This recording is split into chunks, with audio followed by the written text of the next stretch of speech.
Long before the world was shaped into the lands that are now remembered, there were ages that passed without record, not because nothing happened, but because what did happen was too distant to be held clearly.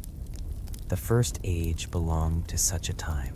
If you enjoy calm stories from Middle-earth, you can stay a while, and if you'd like more like this, you can follow the channel.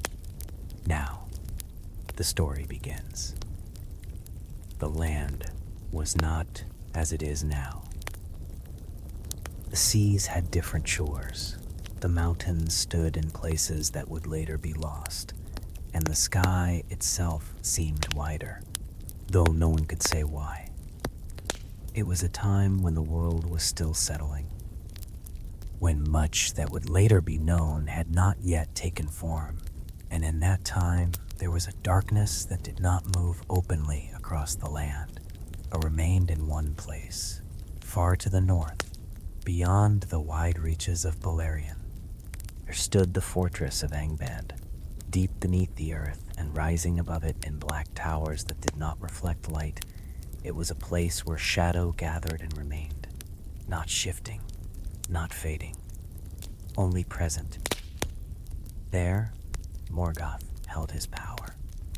He had once been something greater, before the shaping of the world, before the coming of the lands and seas as they were known. But what he became was something else entirely, not only a being of strength, but of will. A will that did not seek balance, but control. He did not move often from his stronghold. He did not need to. What he shaped there was not meant to pass quickly across the world. It was meant to endure. The lands beyond Angband felt his presence without always seeing it. A weight in the air. A stillness that did not belong to the natural rhythm of the world. Creatures moved differently where his influence reached.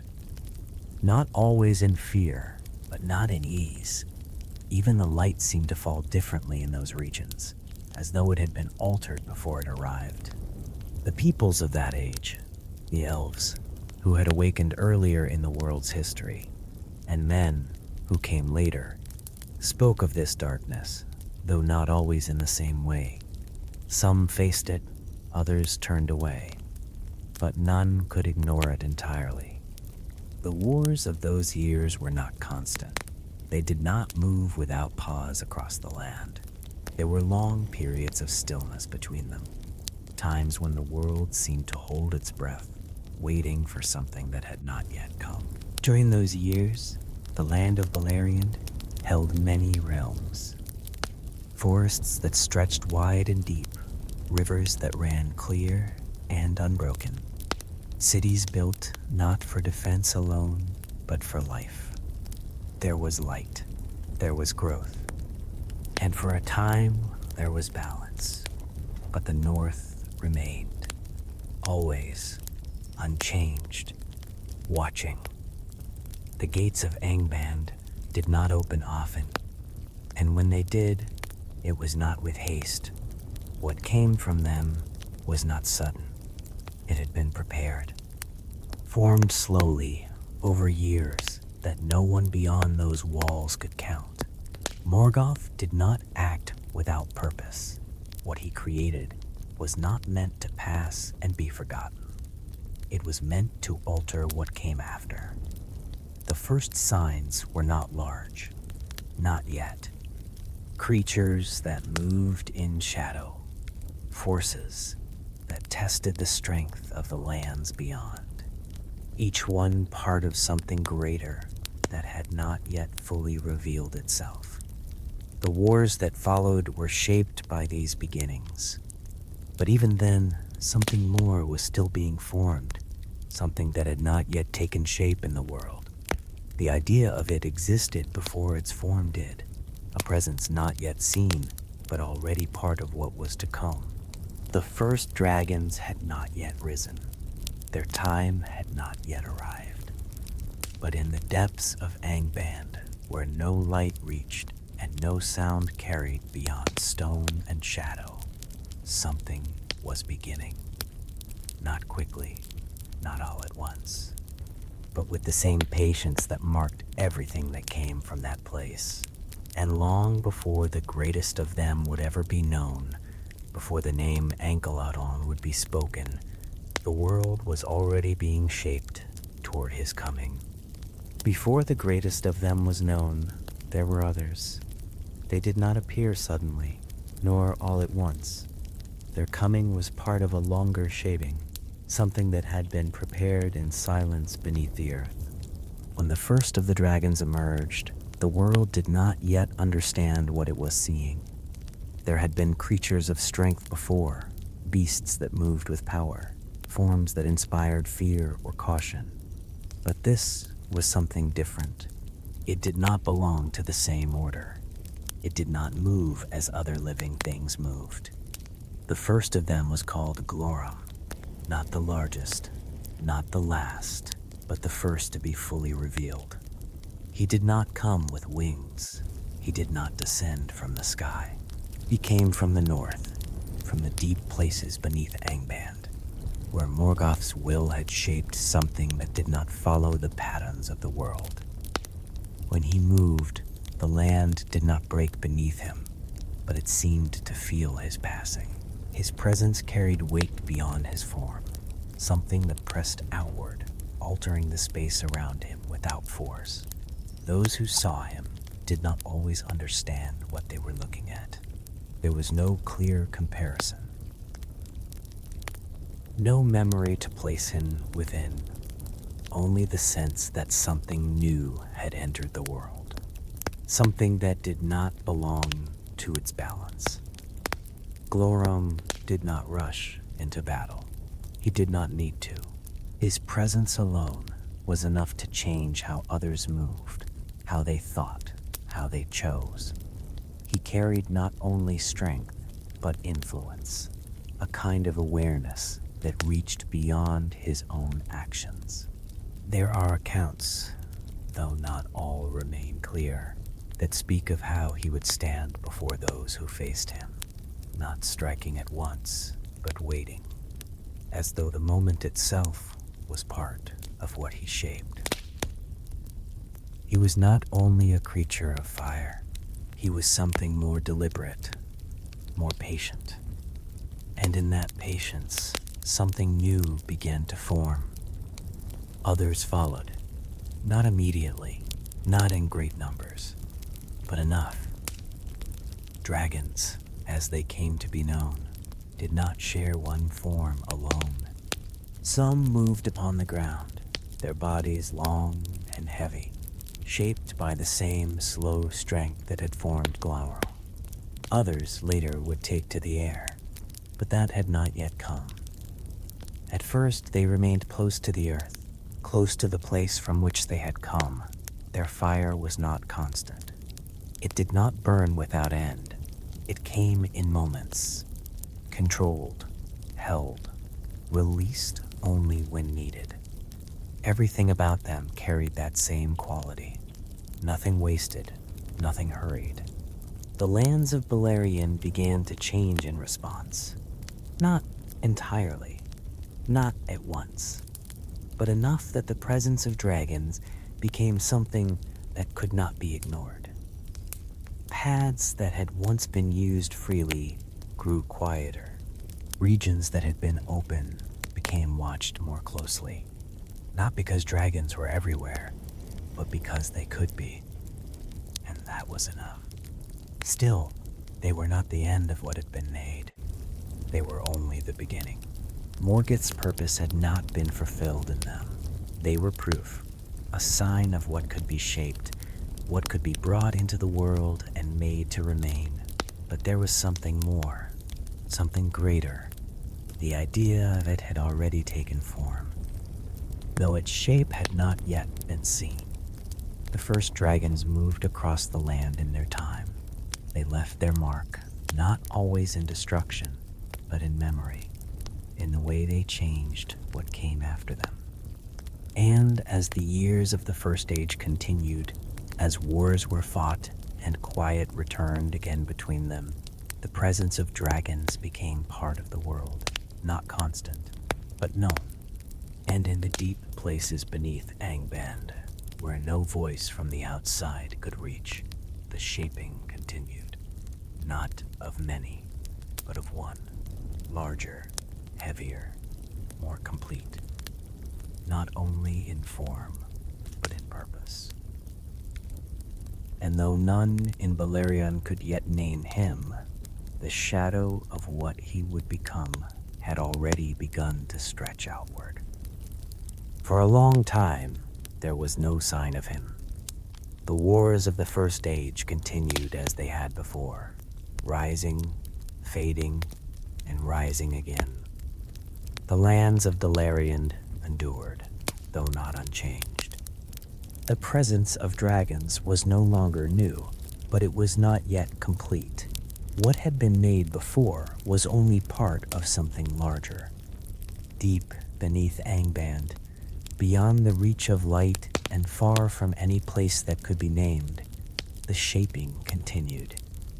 Not in haste, not in numbers, but with intention. There is little that remains in clear record of how Ancalagon first came into being. No account speaks of the moment itself. No witness saw the full beginning of it.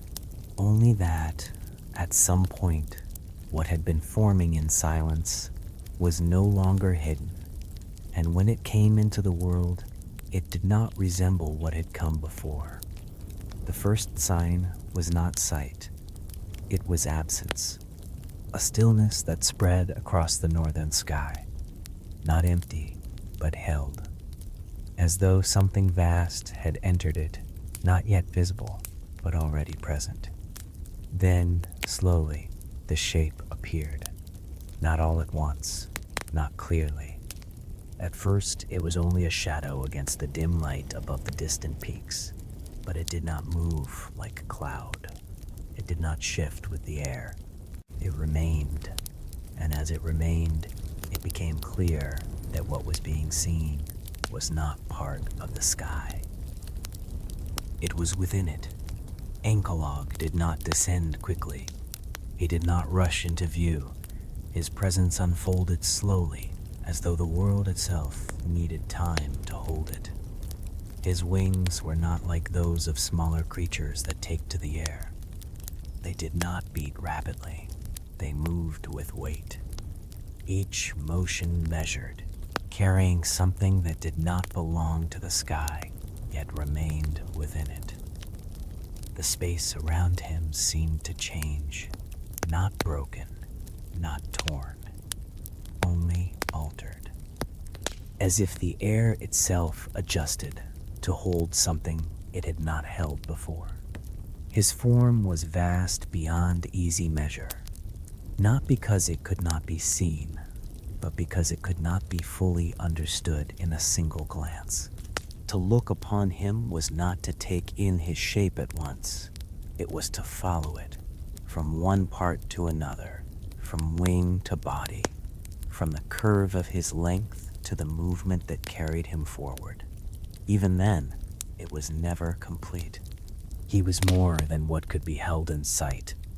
The darkness of his form did not reflect light. It absorbed it, not in a way that removed it entirely, but in a way that made it seem distant, as though the light around him belonged to something else, something far away. The lands below did not immediately change. The rivers continued, the forests remained, but the presence above them was not without effect. It did not press downward.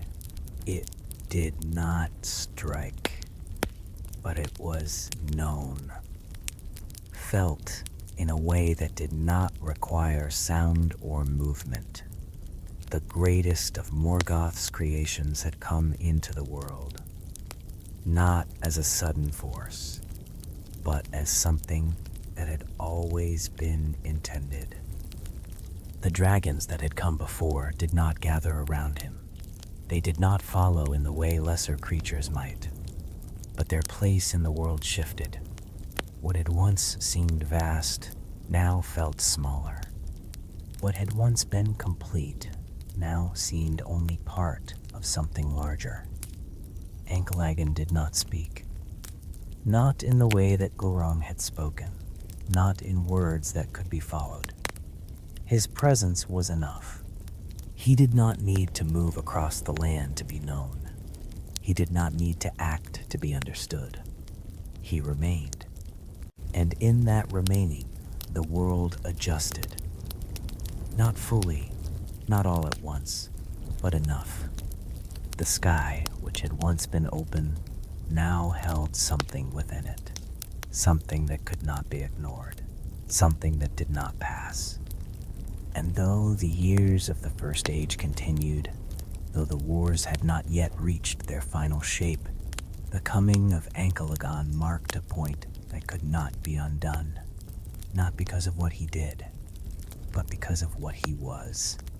There came a time when the long years of the First Age no longer continued as they had before. The pattern of waiting, of quiet between conflicts, began to shift.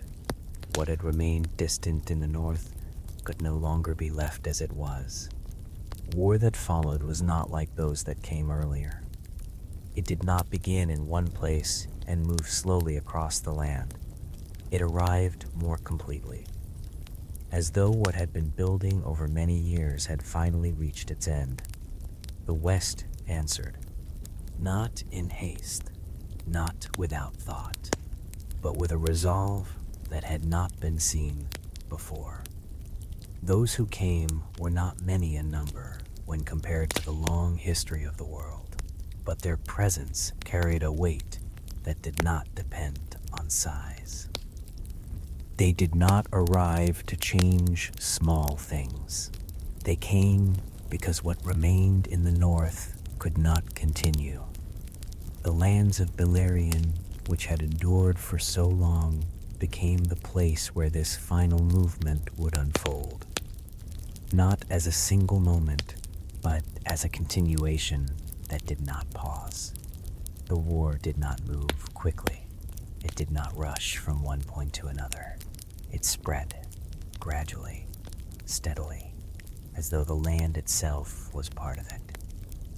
There were battles, though they are not remembered in full. Not in detail, only in the sense that they took place, that they marked the passing of something that could not remain. The sky, which had long held the presence of Ancalagon, did not change at once. He remained, as he had before, not striking, not descending, only present. But the world around him no longer held the same stillness. The balance that had once existed, however briefly, was no longer there. Everything moved toward an end that had been set long before. The forces that opposed Morgoth did not move with noise. They did not carry urgency in the way that lesser conflicts do. Their presence was measured, certain. They did not seek to rush what had taken so long to unfold. They allowed it to come to its own conclusion.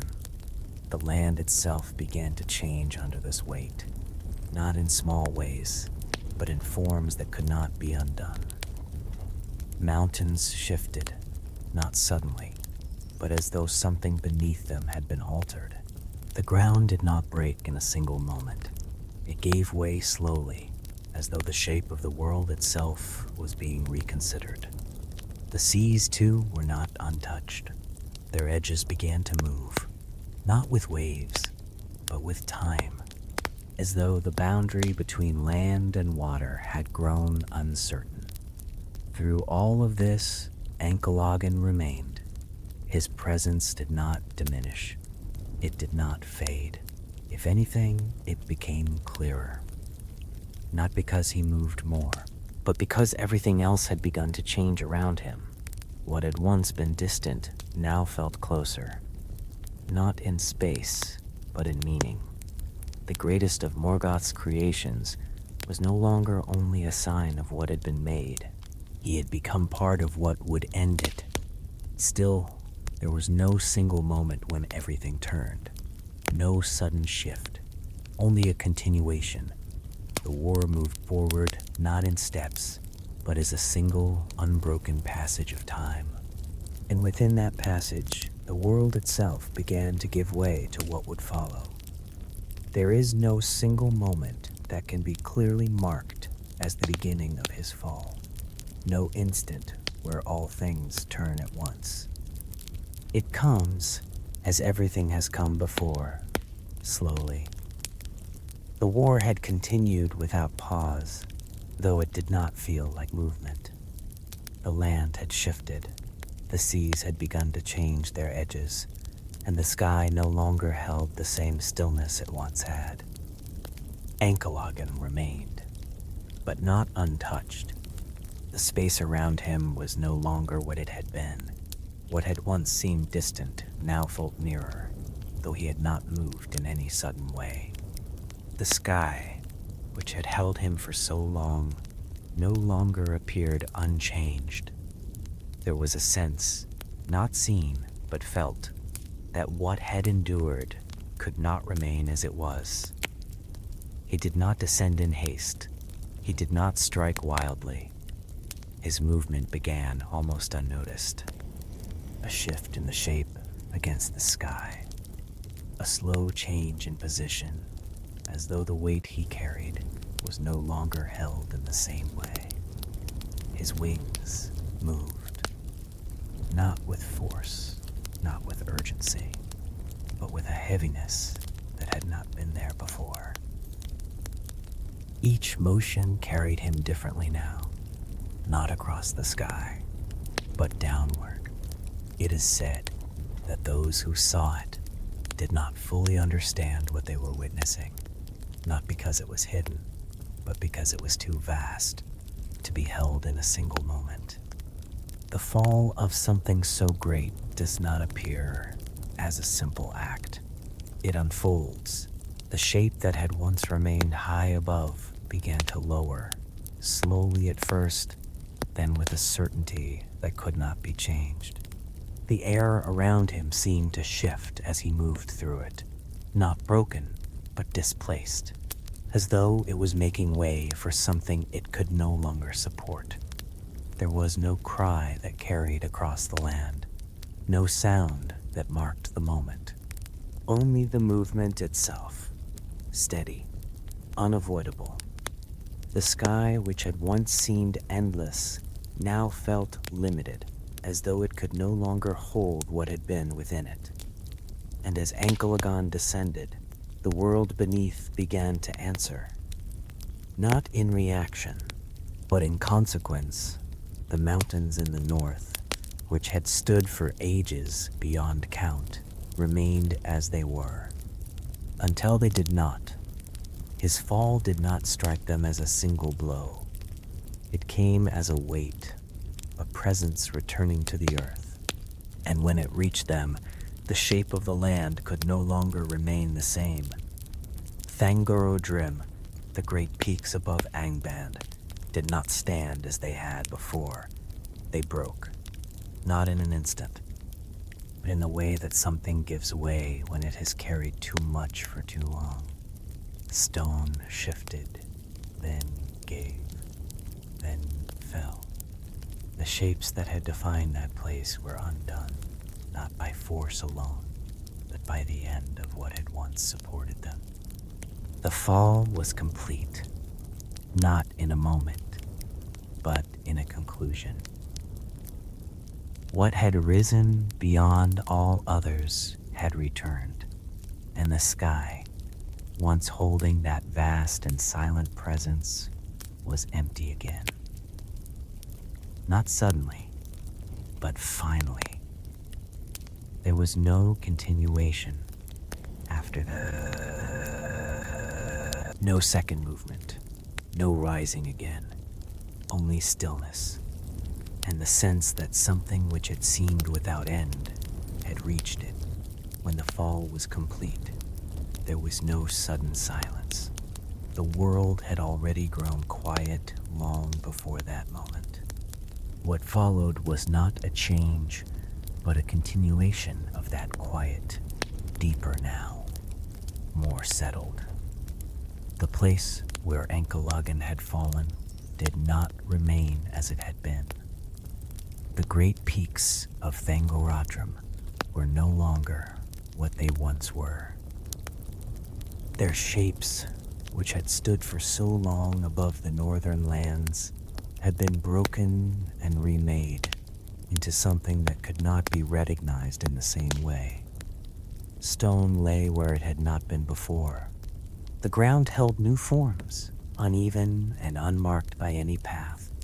Nothing returned to its previous shape. The fortress beneath them, Angband, did not endure. What had been hidden there for so long, what had shaped so much of the world beyond it, did not remain after the fall. It was not destroyed in a single act. It did not vanish at once.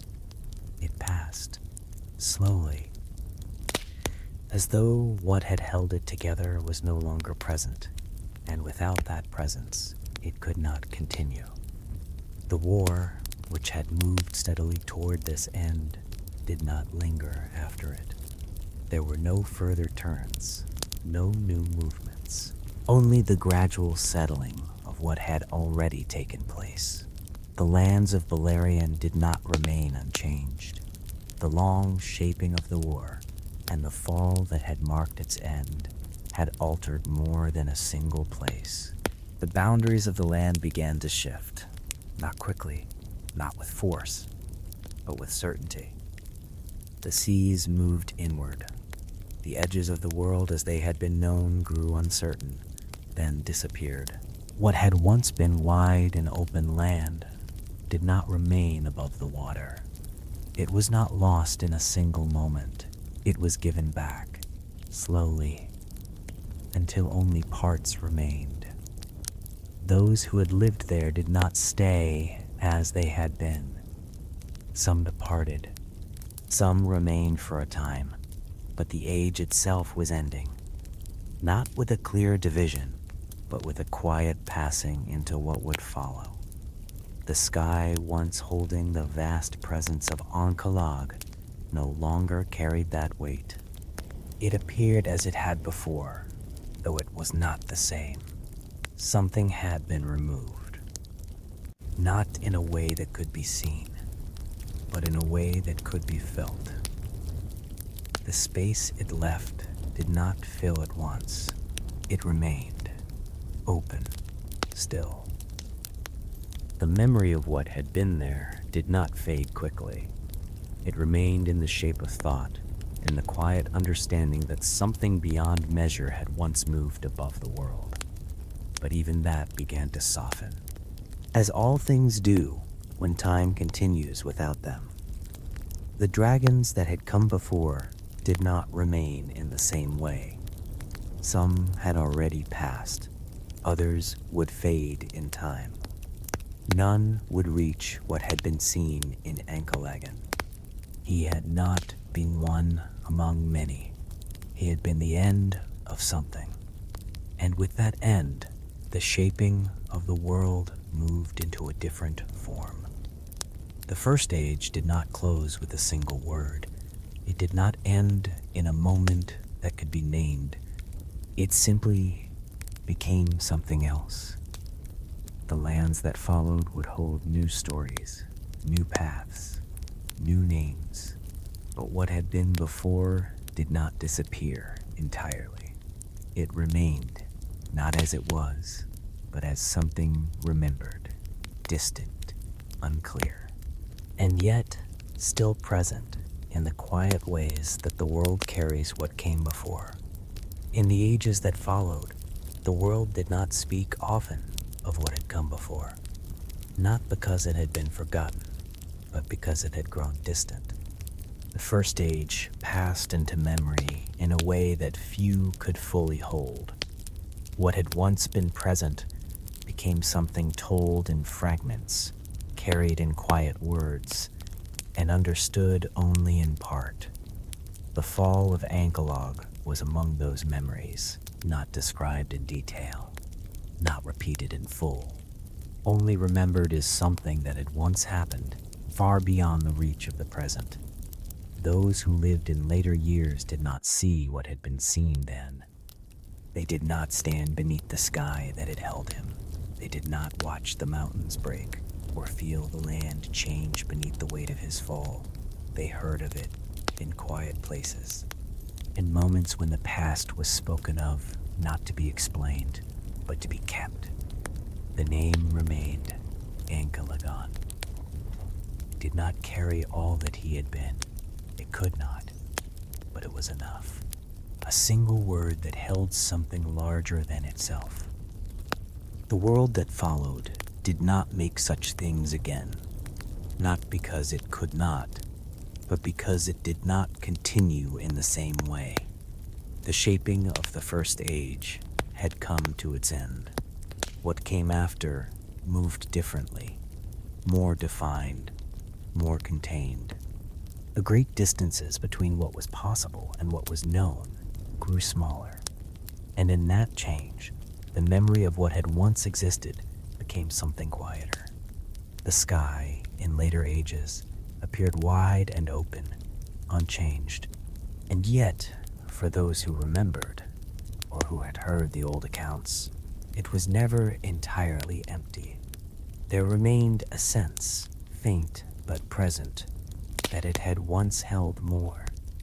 Something vast, something that did not belong to the balance of the world as it had become. The mountains that had been broken did not return to what they were. Their shapes, altered beyond repair, remained as they had settled after the fall. And though the lands themselves had changed, though seas had taken what had once been known, the memory of that place did not vanish completely.